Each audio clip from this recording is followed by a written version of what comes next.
So right now we're on our way to meet Whitney. She's a singer here in Seoul. Still a rainy day, like this whole time there's a lot of rain going on. You'll see Whitney in a second.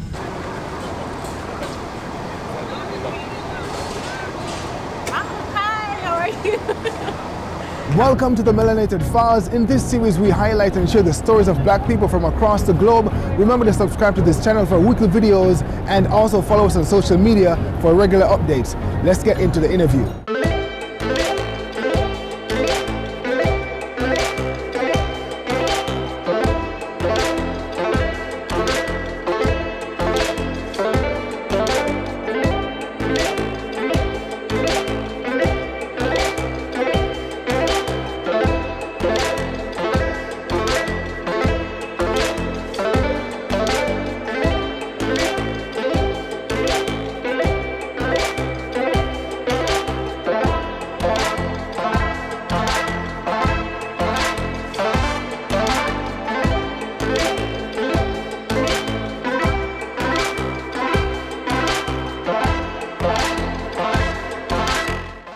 Welcome to another episode of the Melanated Files. I am your host Ranzo, and today we are in Seoul and we are joined by Whitney, Yes. the songbird of Seoul. Right, so we're gonna get into her story today. What's up, y'all? I'm your girl, Whitney Sol, pure gold, brown ivory, in Seoul, singing from the soul. You better catch this wave, I'm telling you. That's who I am. That's who you Yes. are. Okay, so tell me, why Seoul or South Korea overall? Okay, so quick this story. When I was in college, I knew I wanted to be a teacher, but I was like, I don't want to be a teacher here. So as literally Here as in the States? Here as in the States, Okay, in okay. the US. Because I just knew that wasn't what I wanted to do. And I finished my undergrad, did my master's right afterwards, because during undergrad I was researching how to be a teacher in the world. Yeah. You know, so I came across like all of these lists, and this story is kind of common amongst a lot of foreigners. South Korea is the best place as far as like living and all of these things. Compensation. So, yes, compensation was a big part. Yeah. So I graduated with my master's in 2014 in June. Okay. I was in Korea in August. Oh wow. Yes. I got here literally a year of silence. Like I didn't speak much because it was so much to observe. Okay. You know, and I didn't know how to speak the language, and I was hungry. I didn't know how to order food. So I ended up meeting a Korean family, and since I met them 3 months in, I started eating again and got comfortable with the country. So finished, my first year was 2014 until 2015. I left, went to Seattle, Washington. I was like, let me do something different. And So you did 1 year first, then you went back? Yes. Okay. I did 1 year, and then I went back to the States, to Seattle. I'm not from Seattle. I'm from Tennessee. Okay. Memphis, Tennessee is my city, but my town is Moscow, Tennessee, Fayette County. What's up, y'all? I know. So that's where I'm from. I'm a small town girl. Yeah. But I have city ways. Like Okay. I can get it. I can move around a city. So Memphis is my city. My mother lives in Nashville. My brother lived in Murfreesboro for many years. And while I was back in the States those 2 years, especially living in Washington, I had reverse culture shock. When you went back? Yes, it was Okay. horrible. I was like, oh my God. Because coming here, I was open. Yeah. But when I went back, I was like, who are these people? Like, what were the things that caused the reverse culture shock? The people, the mannerisms, what was it? Specifically? The way of life. Like, nobody was walking around. Okay. I had to drive everywhere. Okay. Going back to driving was depressing. So it was like, I felt like I went back into my old body. And so that caused a lot of anxiety. But while I was in Seattle, I wanted to be a singer like all of my life. But strange story, I felt like I couldn't do it because of Whitney Houston was like on drugs and stuff. So and your name? And my name. And I was like, if I want to be a singer, I have to do that. And I'm like, no. So this is what I'm telling myself as like 7, 8, 9-year-old girl. So I grow up, and I'm like, man, but this is something that I really want to do. I was really like iffy getting into it and stuff. And I have some cousins back home that are doing music as well. Shout out to Rico Montiel. What's up? And I knew that the way that they were doing things, it wasn't really my style. And I was like, I have to do it the way I want to do it. Living in Seattle, I had these dreams and these revelations about just go back to Seoul and do it the way you want to do it. So that's what happened. I went back to Tennessee like a transition period because I knew that when I leave Tennessee again, I might not be back in 10 years. Oh wow. Okay. I knew that. Like I was preparing myself for that because I'm following my dreams. And if my family wants to be close to me, you can follow me on social media or you can come and visit me and be a part of it. But I'm so headstrong, and when I'm going to do something, I'm going to do it. And I'm probably going to not let anyone get in my way. Yeah. So I'm back in Seoul. I was like, girl, put some locks in your hair because you don't need to be spending no money getting your hair done. So I came back in 2017, maybe 6 months in. I like started reaching out to people about music, connected with Panamu. She's actually headed back to New Zealand today. She's headed back to New Zealand today. She was my guitarist since I said, hey, this is what I want to do here.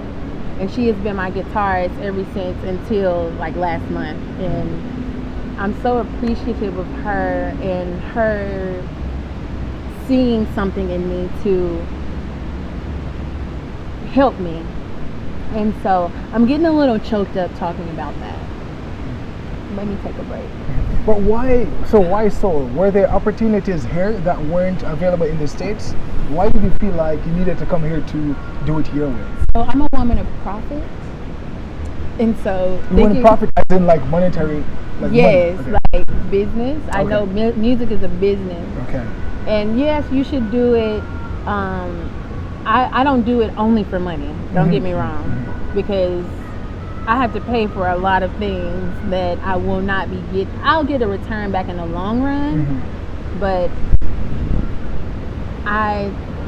as far as like business wise, I was like, Korea would be a nice place to do this and start. And so I'm a soul singer, so it was just like a synchronicity. Kind of is it a landscape though? Is it the landscape, like for instance the industry, maybe is it like a lack of competition or not a lot of competition in terms of your specific niche, or what is the saying, being a big fish in a little pond or a little fish in a big pond? Yeah, I'd rather be a big fish in a little pond. So I know my style is very unique in any other artists that come up, and I know that I have something to offer, and I just need the people. Okay. I'll make it happen. Okay, so you said earlier that if I ask you like what do, you'd say music first and then teaching. Yes. Right. So music is at the forefront. Yes. Right, okay. So you teach and you do music in Korea. How long have you been here so far? And do you enjoy teaching?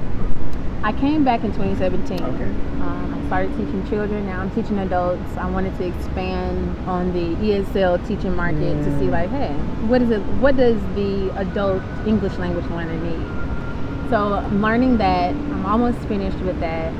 I love teaching, especially children. Okay.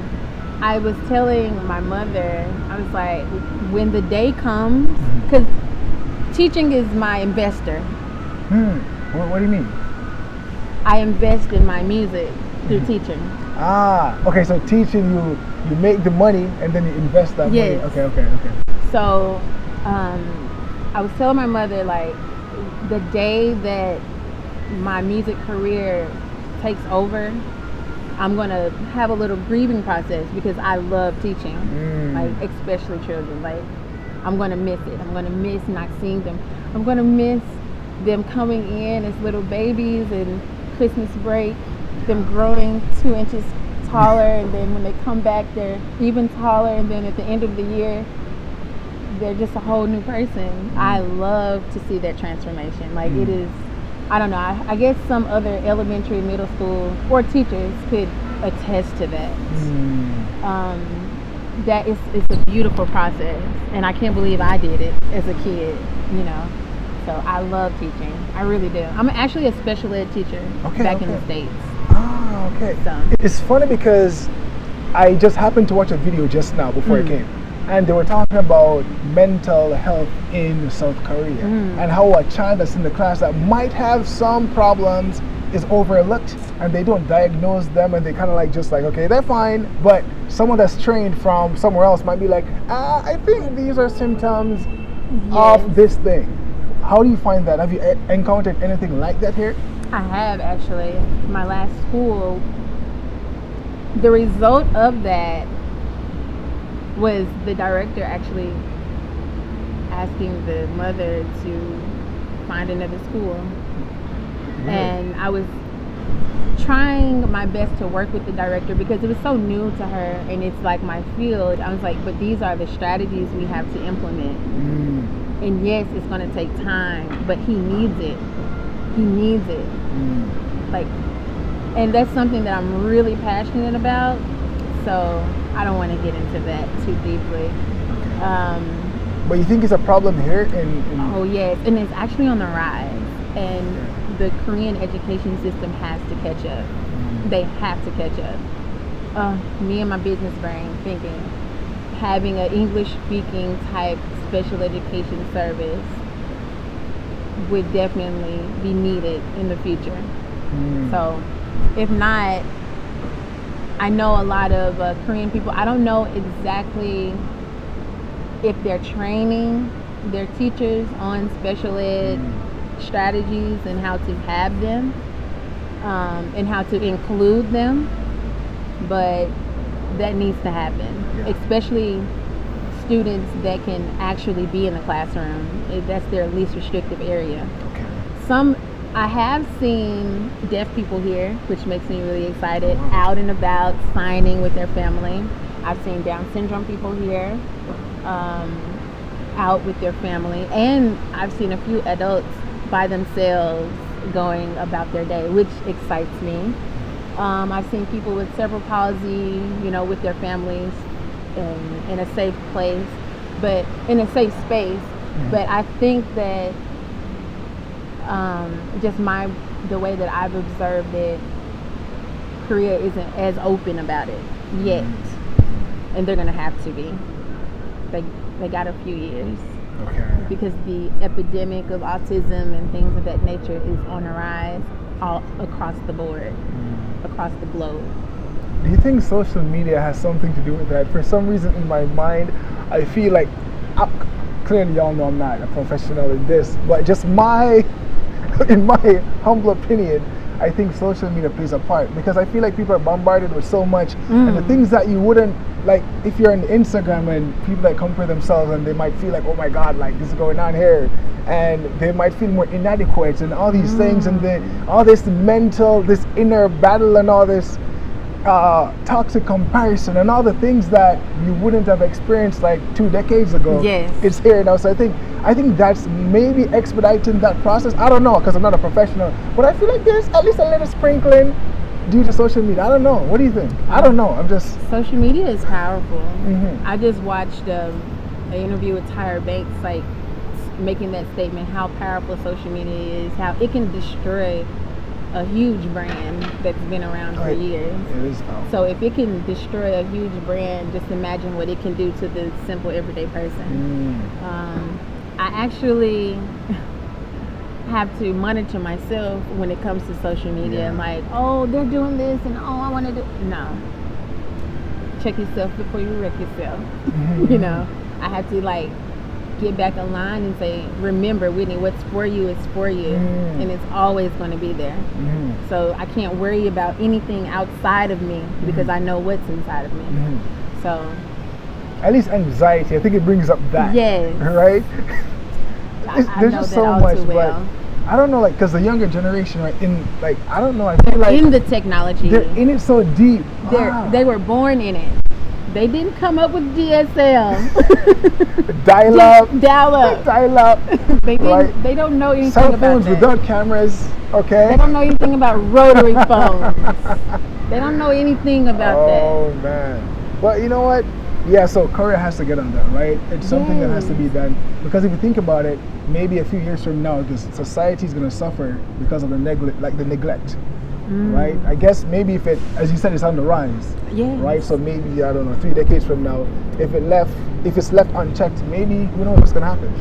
They have to address it because somebody that's important is gonna have to address it. You know, when the VIPs get hit with it, they gotta make some changes.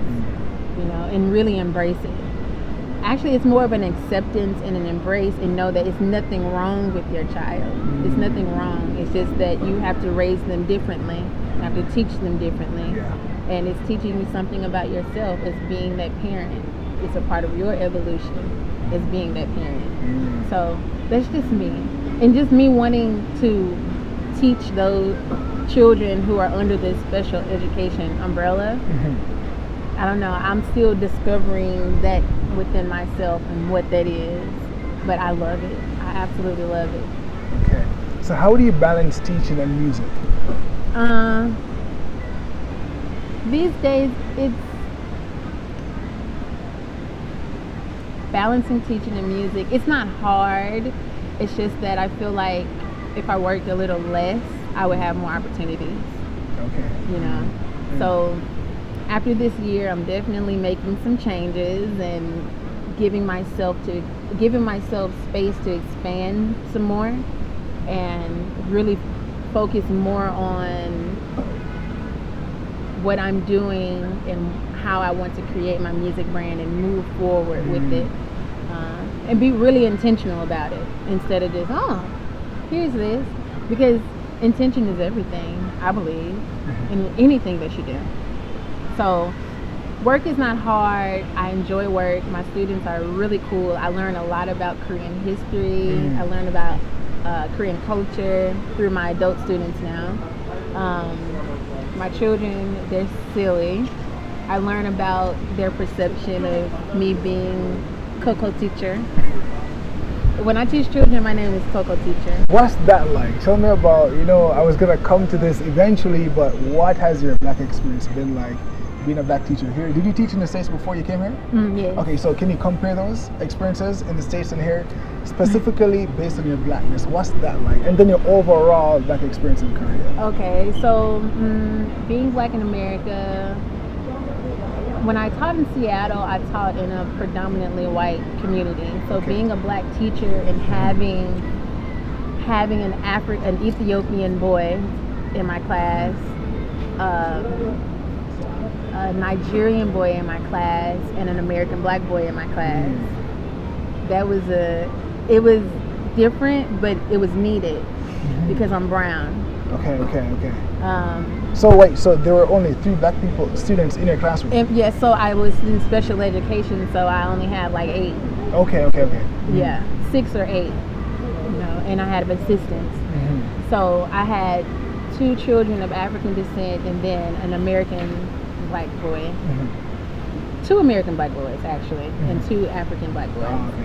And so me being, because they had a white male teacher before me, and I covered his paternity leave. Okay. And me being there, the principal informed me that she can tell a difference in their behavior and how they interacted. And I could tell too from the time I got there until the time I left.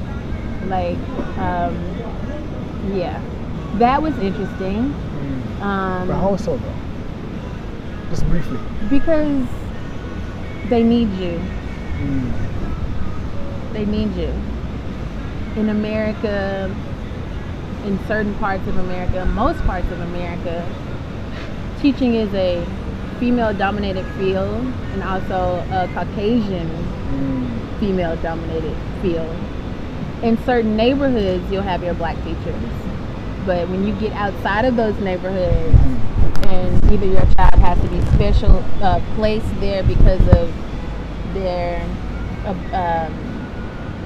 intellect, or because of their special needs, or because they're just the black people in the neighborhood, that black face makes a difference. And I think that's the space, as far as America, that's the space I want to be in. I remember in Seattle, I was subbing. I went to a high school, and I was just walking to my classroom, and these two black girls just walked up to me, "Hey, how you doing?" And I'm like, "Hey." And then they just started talking to me, but it was easy for them. You know, they would do that to a teacher. I know for me, I would feel comfortable with a black teacher in a school where only white teachers are. You know, so that's the difference. That's the difference. And like I said, I like to be in the space where it's a few black kids that need that one black face to remind them that, like, okay, you look like my mama or my daddy's sister, and I need your help. If I can be that person, I've done my job as a black teacher. In Korea, it's more like, teacher. It's coming. Teacher, does your skin come off? Do you put this on every day? I'm like, I wish I would. Like, I have to, you know, sometimes I find myself answering like I'm at home with my people. Yeah. But sometimes I have to take a few steps back and say, okay, I have to remember that I'm somewhere where they're not used to people like me. So I've had that teacher asking me if I put my color on every day and does it come off when I shower. I'm like, no, I don't want to melt. Teaching this last group of young children, I remember sitting now and reading a book, like story time, and someone just rubbing my leg. And I'm like, I want to ignore this, but who is this? So I'm looking down, and like, this little boy just rubbing my leg and putting his face on my leg. And I'm like, Lord Jesus. I just had to pick him up and sit him beside me. Like, do you want to read with me? Because I try my best not to surprise them, like, oh, what you're doing is wrong, or stop doing that. Just kind of transition smoothly from what they're doing to what I need them to be doing. So that was a big one. The rub leg thing was intense. Oh, teacher, Coco teacher. I'm like, no. But, you know, that's what it is. I even had like two little boys that would fight to be the line leader so they can be beside me. Like, do what you gotta do, fight for your woman. I think earlier you said that, because I was talking about racism in terms of like what I've been hearing, and it seems that the stories are increasing now, and you said that you believe that people attracted that type of behavior toward them. So it sounds like your experience has been largely positive. To talk about that aspect of your experience and your personal take on the issue. I'm not here for that. And I know what I'm here for. And I'm not here to, I don't know. I think going back to intention again, I know why I'm here. So therefore, even if someone was attacking me, like, I can't entertain it too much. Like, what? Do you need something? Okay, I'm sorry, I don't have it. Like, and I just go along my way. So I have enough things that I have to, or I tend to feed into emotionally, and ignorance is not one of them. So I don't care about what people think of me. What if it tries to impede your progress? Like, I was talking to someone and they were saying like there were some recruiters that said, I'm sorry, but they don't want to hire black people. And that's kind of like messing with their money almost, because now you're trying to get employed. And because of this systematic thing that's going on, you can't get the job that you need to get to do what you need to do. I'm sure that I've encountered recruiters that haven't told me that, but showed me that. What do you mean by showed you how, like? Or just not respond, not get back with me, not follow up, not present me with opportunities. And you know what? That is fine. It has nothing to do with me. That's how I feel. I can't feed into that and want to fight for it because I got other things to do. I know why I'm here. Like, I'd rather just, all right, cool, whatever. Next, on to the next. Create opportunities for myself. Like, that's something, a part of the hustle part of the hustle mindset that I have from living in the States and being in the States and hustling and bringing that here. Like, okay, I know why I'm here. I know what I need, and I know I'm going to get it.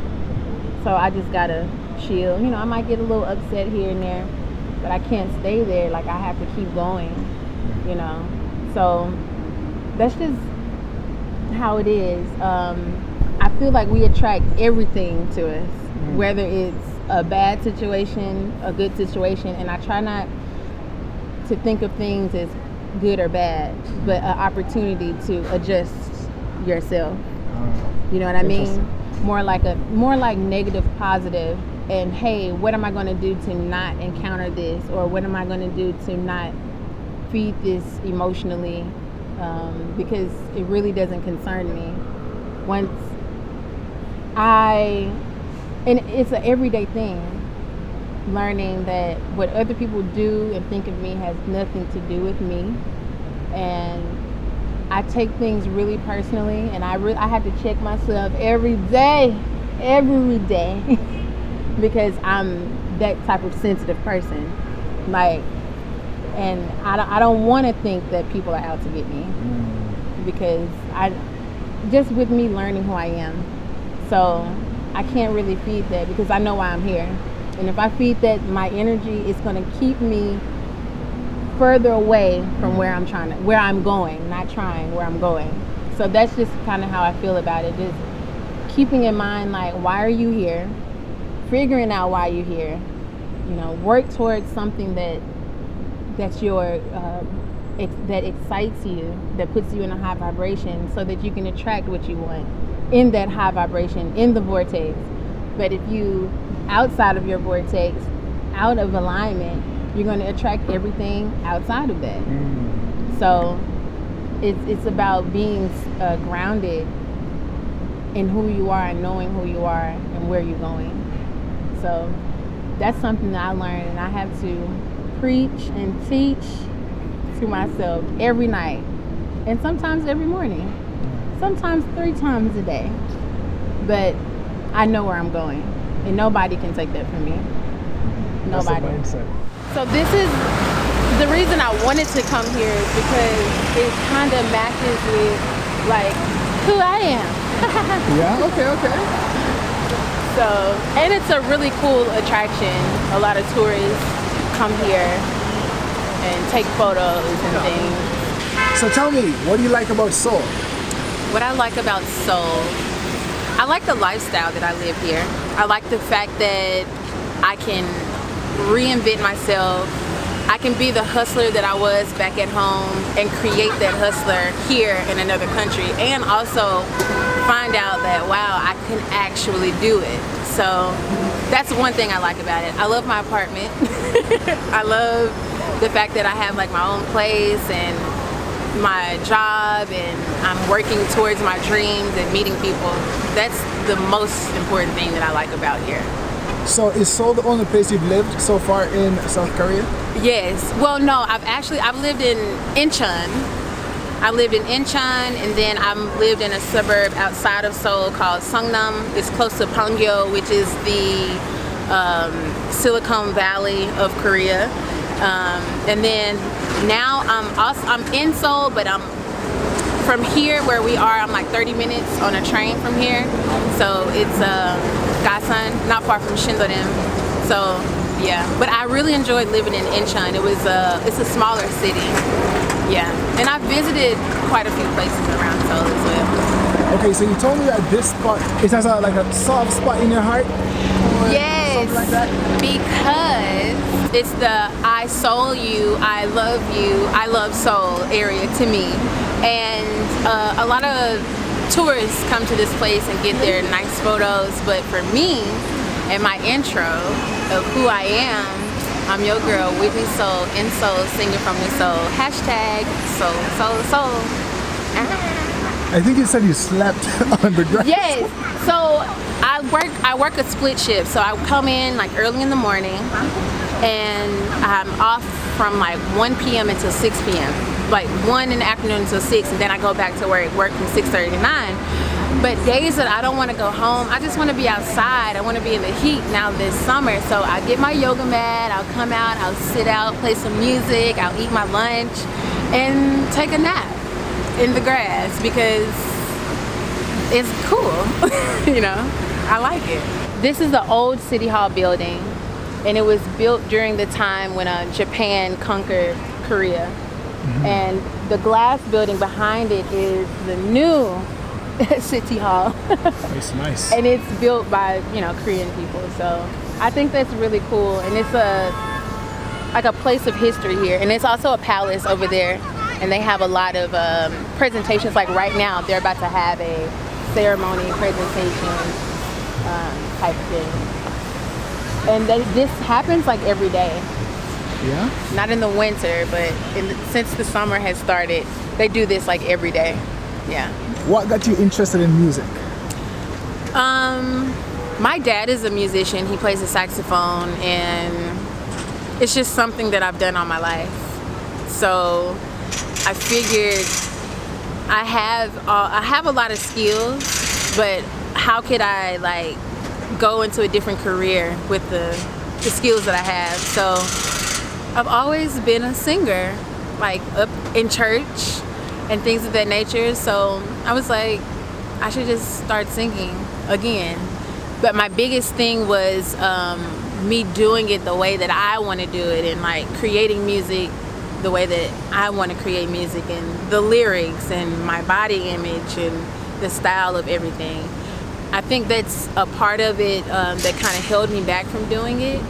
And I also ran into some challenges with people back at home the year I went back to get into doing music. It was not so good, and it almost discouraged me, but it also made me realize that maybe this is what I'm supposed to be doing. And so I started doing music around 2015, 2016 with my cousins. And after that, I was like, wow, like I could actually really do this. So, and that's when I came back to Seoul and decided to build my own music brand the way that I want to do it. Who's like your music, like role model? Your role model in music? So I always say that like my style of music, I love India.Arie. Okay. I love Jill Scott. I love Patti LaBelle, Aretha Franklin, Sarah. Oh, sorry. Let me start over. So my favorite: India.Arie, Jill Scott, Aretha Franklin, Sarah Vaughan, Duke Ellington, D'Angelo. He is like off the chain. Robert Glasper, as far as musicians are concerned. So many other. Erykah Badu. Oh my gosh. Yes. I've been itching to ask, like, let us hear something, like even a little bit, like a chorus, something. Right? Give us a little taste of Whitney Sol. Okay, let me get in the mood. I'm joking. One of my songs that I'll release soon, it says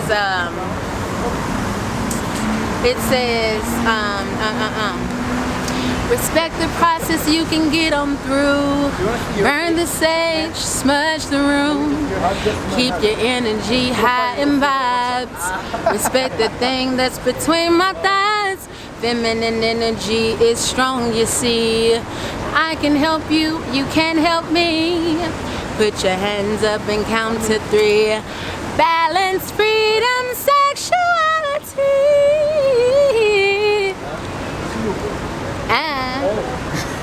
Okay. All right. Yes. Okay, so I have a next question for you. This is like kind of like off the music thing, so going back to Korea a little bit. What's something that Korea does really well that you think the world can learn from?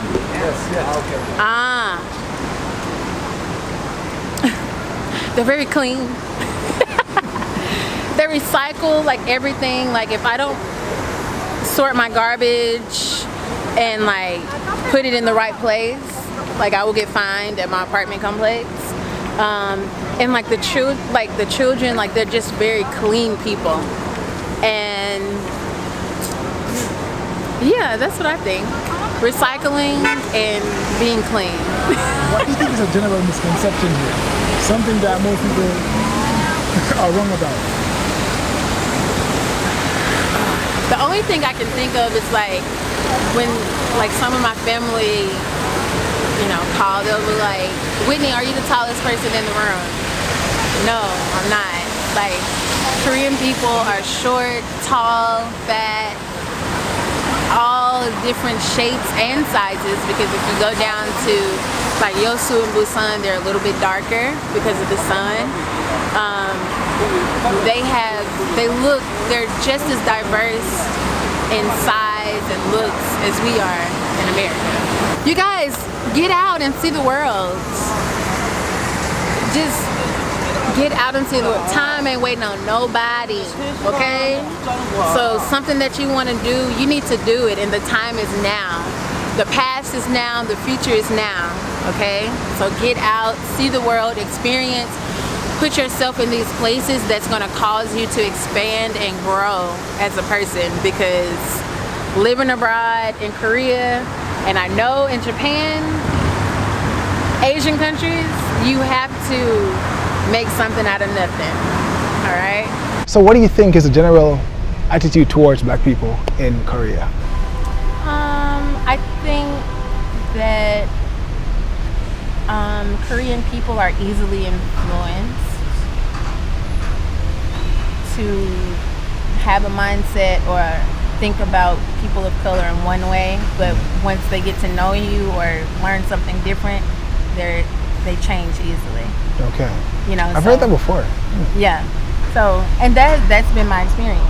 If they're not really open in the first place, because they've already had experience abroad and they're aware of other black people, but then you have some Korean people that some of my students look at me like a ghost came out the classroom. Oh, wow. Like, I can't believe she in this class. Like, I'm not. The young ones or the older ones? The young ones. Okay. Because they're like, I don't want nothing you trying to give me. Don't. It's okay. I don't want to speak English. I don't even want to speak Korean. Just don't touch me. That's how they look. And 3 months in, they're open. Okay. So that's been my experience. I've encountered a lot of Korean people that have that international experience. I've encountered a lot of Korean creatives. So I think because of the circle that I'm in, that I don't see myself as like the token or anything. Like, I'm just here to see how we can help each other. Like, what's up? You're good. Cool. Great. Let's do this together. Or let's hang out again. Like, I just want to be a normal person. Also, for me, like, my experience in high school is very similar to how I engage in Korean society. Like, kind of an outsider. Like, I can fit in, but if I get in too deep, it don't feel right. I need to stay in my own space, in my own lane, outside of what everybody else is doing, and be more of an observer and just go my own way. And I feel like that's why I maneuver in Korean culture so well, because I guess when it comes to like, school is like a little society, like a little society within itself. Even college, I never really had a place. That's how I felt. I never really had a place, so it's easy for me to just kind of do whatever I wanted to do, move whenever I wanted to move. Like, yeah. Ooh. Know thyself, learn thyself. That's interesting. In that space, like you said, you've been around creatives here, right? Being a singer, what's that like? What's that experience like? Do the people embrace you whenever you're performing? Tell me about the singer experience in South Korea.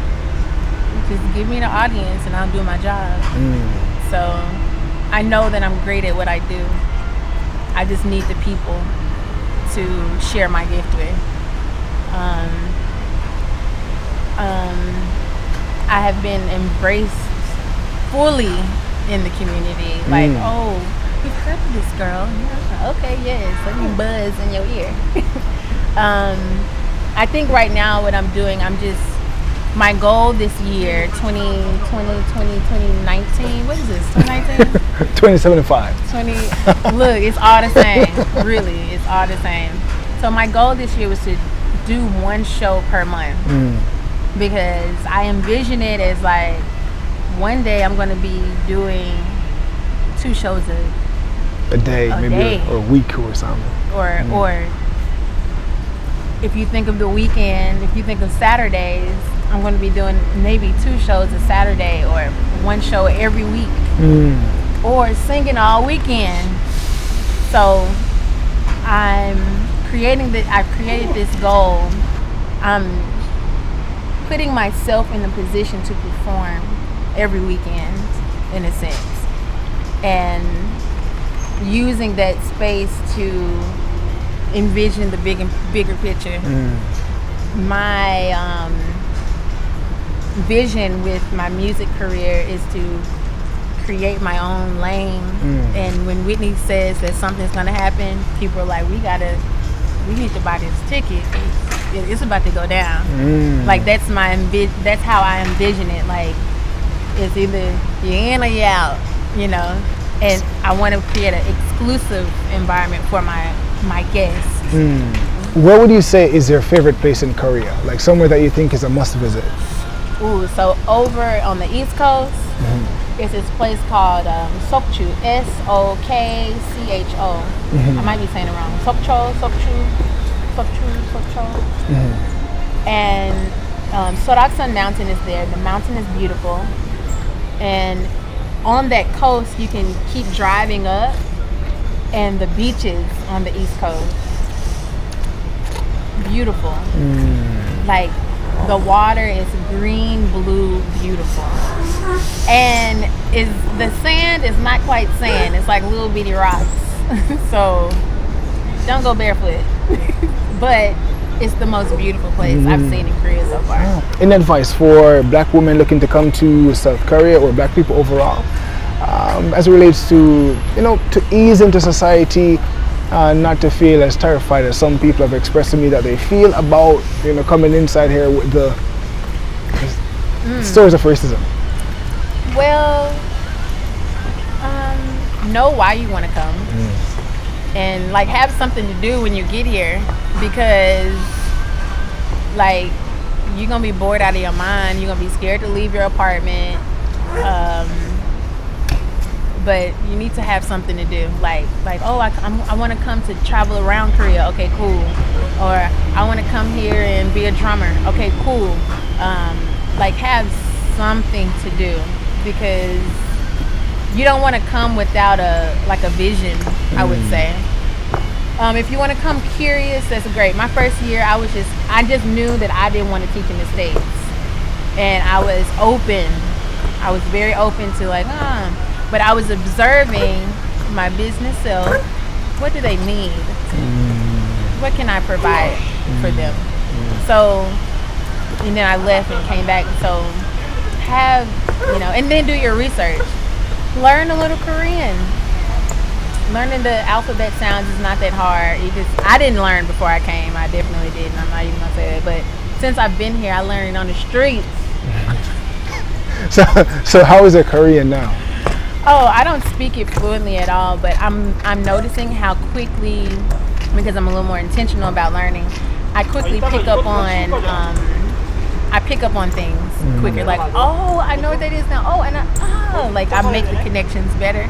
So yeah, and like some of my associates, if I ask like a little question in Korean, they'll answer me, and then I'll learn what I'm supposed to say. And also, if they want me to do something, they'll ask me in Korean, and I'm like, what? And so I have to kind of figure it out, and then they'll help me a little bit. So they kind of put me in a space where I have to learn. So that's been cool. Okay. Where can people find you online? So online, you can find me at I am Whitney Sol. That is IamWhitneysol. I also have Whitney Sol Music, but I'm not very active on there. Also on Facebook, I'm still active there because I have a lot of older family members that are. And that is Whitney Sol, and that's my artist page, SOL. So guys, there you have it. This was Whitney Sol. If you like this interview, please give it a big thumbs up, and remember to subscribe to this channel for weekly videos on the Black experience across the globe. Until next time, bye for now. Thank you so much for watching. If you would like to share your story or have us visit your region, send us a message on any of our social media platforms or via our website. That's good.